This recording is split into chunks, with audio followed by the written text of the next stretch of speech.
Alors, selon vous, qu'est-ce qu'un programme d'éducation thérapeutique pourrait apporter à votre patient atteint d'eczéma atopique? Premièrement, une meilleure observance au traitement. Deuxièmement, une meilleure gestion du prurite. Troisièmement, une meilleure gestion de sa maladie au quotidien. Quatrièmement, une meilleure qualité de vie. Et enfin, cinquièmement, sortir de l'isolement. Je vous laisse voter, vous avez 30 secondes.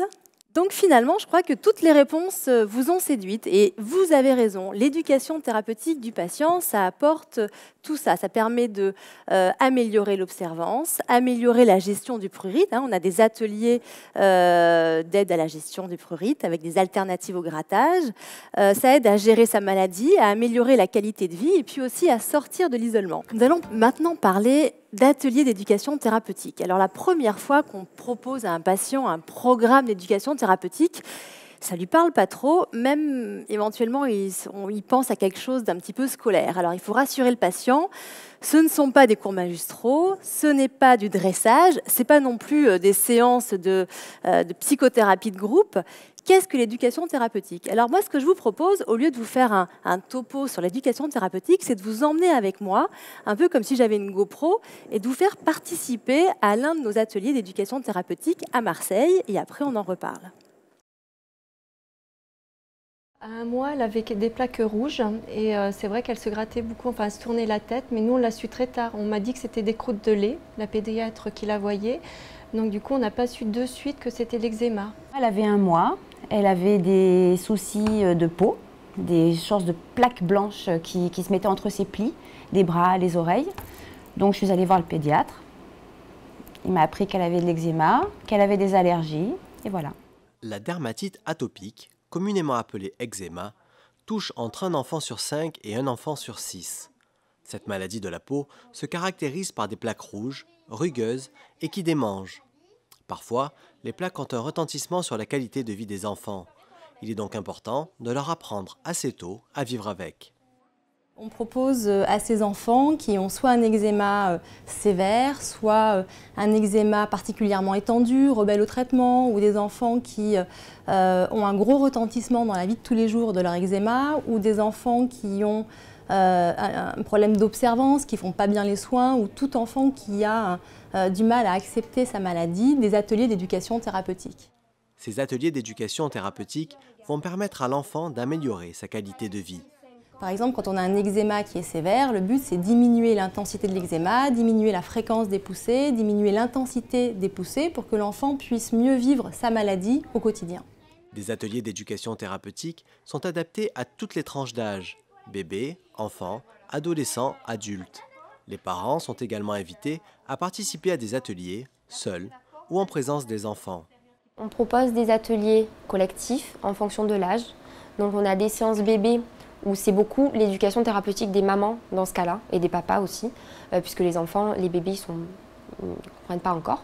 Ensuite, on passe à un âge où ils ont à partir de 5 ans, où là c'est très interactif. C'est que de l'animation avec des jeux de loi, on a des jeux avec des petites cartes, des jeux où on va dessiner des choses sur son corps avec la crème. C'est beaucoup leur faire comprendre la maladie, mais toujours sous l'aspect du jeu. Donc ils ne s'en rendent même pas compte qu'on parle de leur maladie.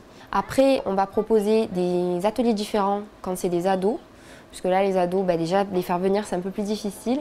Ça va être des ateliers qui utilisent des outils comme le photolangage, où on les fait parler sur leur maladie, on leur fait tester les crèmes, on les fait un peu plus réfléchir. Et après, les ateliers adultes, on les fait en plusieurs fois. Soit c'est la partie traitement, connaissance de la maladie.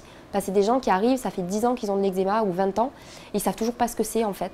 Donc nous, on est là pour essayer de faire le point sur tout ce qu'ils savent et sur tout ce qu'on va garder dans leurs connaissances. Et ensuite, on a des ateliers qui sont beaucoup plus basés sur la psychologie. On fait un travail sur l'estime de soi, sur le regard des autres. Donc là, c'est des séances qui sont un peu plus difficiles, où on a une psychologue qui nous aide. Et c'est basé aussi sur du photolangage, de l'expression verbale, expression corporelle, où chacun peut s'exprimer et surtout se rendre compte qu'il n'est pas seul. Pour tous les âges, il est important que le patient adhère au programme. C'est tout le travail de l'équipe composée de médecins, de soignants et de paramédicaux. pour avoir vraiment l'observance des traitements, il faut une adhésion du patient. Il ne sert à rien d'obliger les gens parce que sinon on sait qu'on va vraiment à la catastrophe. Et s'ils me répondent oui, oui, je passe les crèmes, puisque nous, les traitements, c'est essentiellement les crèmes, pour me faire plaisir, mais ça ne me sert à rien pour moi. Moi, le but recherché, c'est qu'eux, ils aillent mieux et qu'ils comprennent pourquoi ils passent leur crème et pourquoi après ils vont mieux, ils vivent mieux surtout, que ce soit du côté des enfants ou du côté des parents. Vraiment, on prend en charge la famille dans toute sa globalité parce que quand un enfant se gratte, quand un enfant a mal, quand un enfant ne dort pas la nuit, bien sûr, ça retentit sur l'ensemble de la famille. Et c'est aussi ça ce que les familles, je crois, viennent chercher dans les ateliers, c'est aider à remettre l'enfant à sa place d'enfant et retrouver un équilibre dans la famille. Parce que finalement, des fois, après, la relation parent-enfant peut tourner autour de la maladie et se focaliser là-dessus. Ces séances permettent de mieux comprendre la maladie, les traitements. Elles permettent de ne pas se sentir seul, d'être compris. Pendant plusieurs années, oui, on a l'impression d'être seul. Et puis par rapport au regard aussi des autres enfants, qui n'est pas toujours facile. Donc là, le fait de voir d'autres enfants qui ont aussi la même chose, ça rassure. On parle avec d'autres parents, on n'est pas seul au monde, on discute entre nous, on se donne des coups de pouce, des idées, des informations. Donc c'est très agréable. Le principal intérêt, selon moi, c'est que les gens ils repartent avec plein d'infos et surtout, on essaye d'être très concret. On se met à leur place, à leur niveau, comment ça se passe à la maison. On essaie d'être très pratique. Et en fait, le principal intérêt, c'est qu'une fois qu'ils retournent chez eux, ils ont les clés. C'est vraiment du concret qu'ils peuvent appliquer directement à la maison. Alors, je crois que le bénéfice est très important parce que finalement, c'est quand on comprend comment fonctionne sa maladie, comment les poussées sont déclenchées, comment fonctionne son traitement, comment mieux appliquer les crèmes. Quand on vous donne vraiment des trucs et astuces pour gérer les démangeaisons au quotidien, finalement, on vit beaucoup mieux avec sa maladie dans sa peau au jour le jour.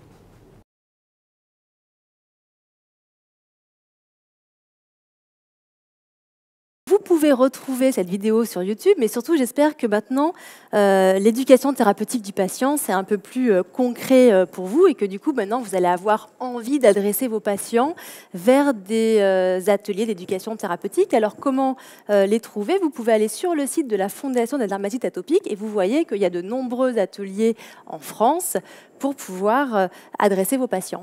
Alors là, c'était un exemple un peu hospitalo-hospitalier, mais l'éducation thérapeutique, ça peut se faire également tout simplement au comptoir, en officine.